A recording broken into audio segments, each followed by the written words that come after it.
Welcome to my YouTube channel.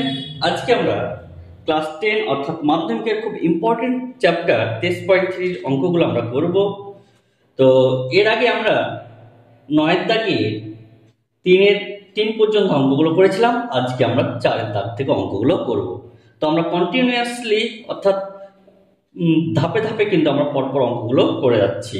তো তোমরা প্রত্যেকটা ভিডিও কিন্তু ভালো করে দেখবে এবং বোঝার চেষ্টা করবে, কারণ মাধ্যমিকে কিন্তু এই এমসিকিউ 1 নম্বর বা এই টাইপ এখান থেকে কিন্তু অনেক প্রশ্ন আসবে, তোমরা যাতে সেটা করতে পারো।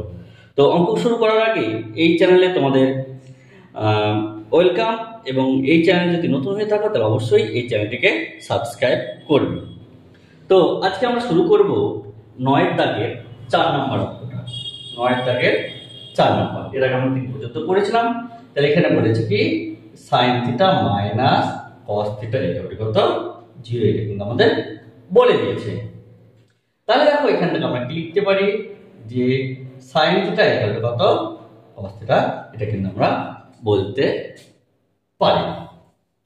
এবং আমার কার মান বের করতে হবে? আমার মান বের করতে হবে কি, অর্থাৎ বলে দিয়েছে যে sec theta plus cosec theta কত x দিয়ে আমাকে কি বলেছে x এর মান কিন্তু আমাদের বের করতে হবে।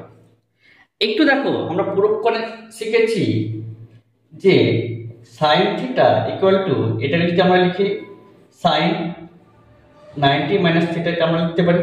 কারণ আবার দেখো যদি 90 থাকে তাহলে সাইনটা কি হিসাবে কনভার্ট হবে, আর এখানে যে সূক্ষ্মকোণটা থাকে সেটা এখানে বসে যাবে।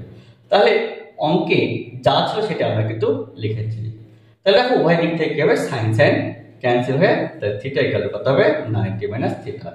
তাহলে এখান থেকে আমরা বলতে পারি কি যে 2 থিটা ইকুয়াল টু কত 90, তাহলে থিটা ইকুয়াল টু কত 45 ডিগ্রি। তাহলে এটা কিন্তু আমরা বলতে পারি, অর্থাৎ থিটার মানটা পেয়ে গেলাম। আমরা কি করব, এই জায়গাতে আমরা থিটার মানটা বসিয়ে দেব। তো এটা কত 45, এটাও তাহলে কত হবে থিটার জায়গায় কত বসিয়ে দেব 45 ইকুয়াল টু কত x। তাহলে আমরা জানি যে sec 45 এর মান কত হবে √2, এবং cosec 45 এর মান কিন্তু √2 সমান সমান x। তাহলে কি দাঁড়িয়ে গেল 2√2 ইকুয়াল টু x। তাহলে দেখো এটাই কিন্তু আমার বলেছে, অর্থাৎ এই মানটা কিন্তু আমাদের বের করতে বলেছে যে x এর ভ্যালু কত। তাহলে x এর ভ্যালু আমরা কত পেলাম, x সমান সমান 2√2। তাহলে আশা করি অঙ্কটাও বোঝা গেছে। এবার যেটা আমরা শুরু করব 9 দাগে 5 নম্বরের অঙ্কটা। এখানে কি বলছে 2 cos 3 থিটা ইকুয়াল টু 1 হলে থিটার মানটা আমাকে করতে হবে, বের করতে হবে। তাহলে এখানে আমরা কি বলতে পারি যে cos 3 theta equal to half, অর্থাৎ 2 টা চলে এলাম। এবার আমরা জানি cos হাফ, তাহলে cos অর্থাৎ এই যে হাফটা, অর্থাৎ cos-এর মান, অর্থাৎ cos-এর কত ডিগ্রি হলে এই হাফ আমরা পাবো। তাহলে আমরা দেখো তো এটাকে লিখতে পারি কিনা। তাহলে cos 60,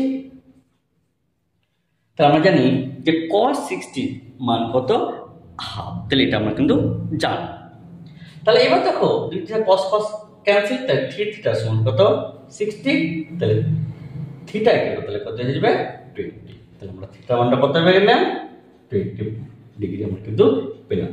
তাহলে আশা করি এই অঙ্কগুলো বোঝা গেছে। তাহলে এই অঙ্কগুলো কিন্তু মাধ্যমিকে অনেকবার এসে, তোমরা কিন্তু অঙ্কগুলো খুব ভালো করে দেখে যেও। এইবার আমরা দেখো বি দাগের যে, অর্থাৎ 9 বি দাগের যে সত্য মিথ্যা।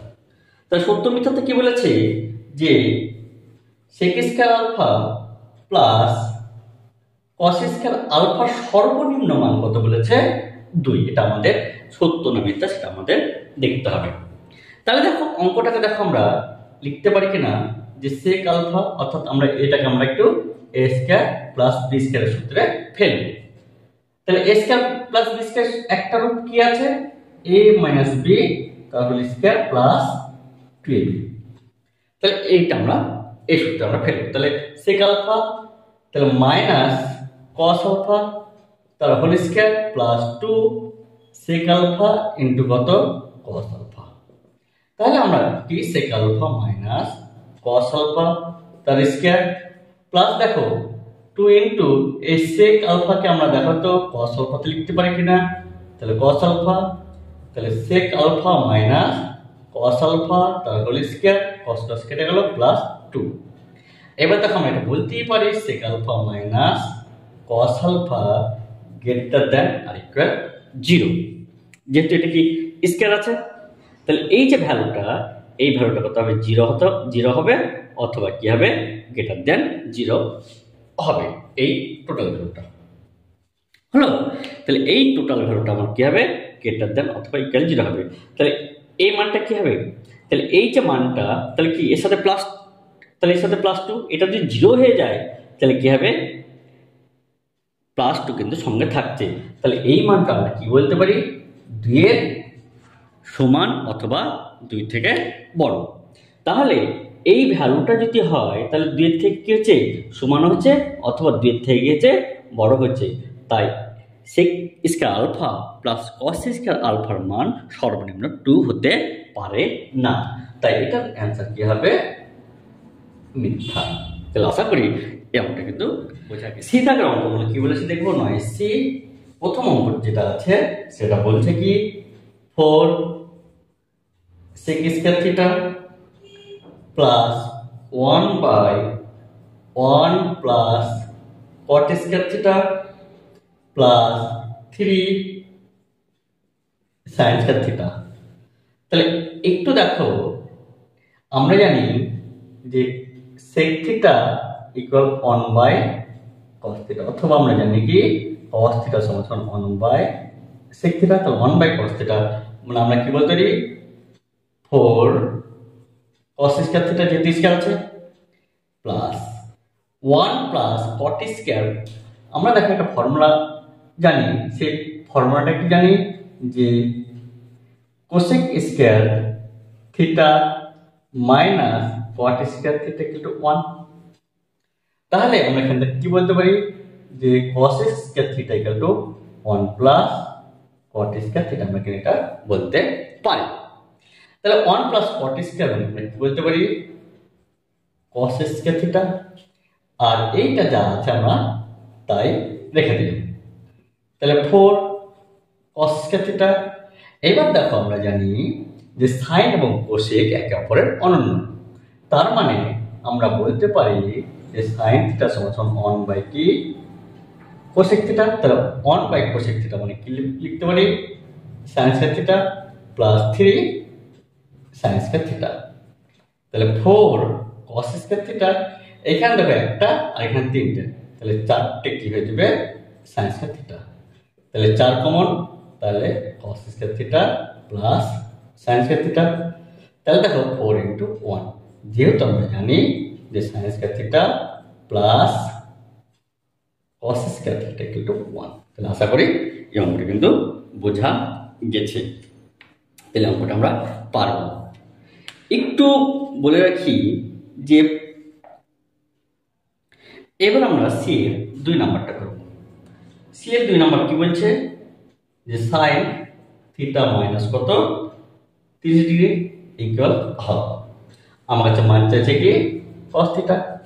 এইবার দেখো আমরা এটাকে কিভাবে লিখতে পারি, অর্থাৎ দেখো cos 30 এর মান কিন্তু হাফ। তাহলে হাফের পরিবর্তে আমি তাহলে হাফের পরিবর্তে আমি কি লিখতে পারি sin 30, কারণ sin 30 এর মান কত হাফ। তাহলে হাফের পরিবর্তে আমি কি লিখতে পারি sin 30। তাহলে দুই দিক থেকে sin sin ক্যান্সেল, তাহলে কত হবে থিটা মাইনাস 30 ইকুয়াল কত 30। তাহলে বা তাহলে থিটা ইকুয়াল কত হলো 60। তাহলে আমার কি এই থিটার জায়গায় তাহলে 60 বসিয়ে দিতে পারি। তাহলে cos 60 এর মান কিন্তু হাফ। তাহলে এটা কিন্তু আমরা করতে পারলাম। তাহলে আশা করি এই অঙ্কগুলো কিন্তু বোঝা যাচ্ছে, এবং এই টাইপের অঙ্ক কিন্তু তোমরা মাধ্যমিকে পাবা 2 নাম্বার অথবা 1 নাম্বার কিন্তু এই অঙ্কগুলো আসবে। এবার যেটা 3 নাম্বার অঙ্ক, সেই 3 নাম্বার অঙ্কটা কি বলছে আমরা দেখব। এই 3 নাম্বার দাগের অঙ্কটা বলছে, এটা খুব সহজ অঙ্ক। এখানে বলতে চাইছে যে cos square theta minus sin square theta equal to কত হাফ। আমার কাছে মান চাইছে কি cos to the power 4 theta minus sine to the power 4 theta. এটা কথা আমরা লিখতে পারি কিনা, তা হোল স্কয়ার যেহেতু পাওয়ার 4 আছে তাহলে সাইন স্কয়ার তার হোল স্কয়ার, এটি a square minus b square formula. তাহলে আমরা কি লিখতে পারি, cos square theta plus sin square theta into cos square theta minus sin square theta. দেখো আমরা জানি যে sin square theta plus cos square theta কত 1, তাহলে এই মানটা কত 1, আর এই যে ভ্যালু, এই ভ্যালু দেখো হাফ, তাহলে কিন্তু আমরা পেয়ে গেলাম। তাহলে আশা করি এই অঙ্কটা কিন্তু বোঝা গেছে।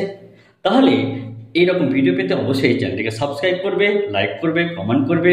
এরকম নিত্য নতুন ভিডিও পেতে আবার পরবর্তী ক্লাস আমাদের দেখা হবে। ধন্যবাদ।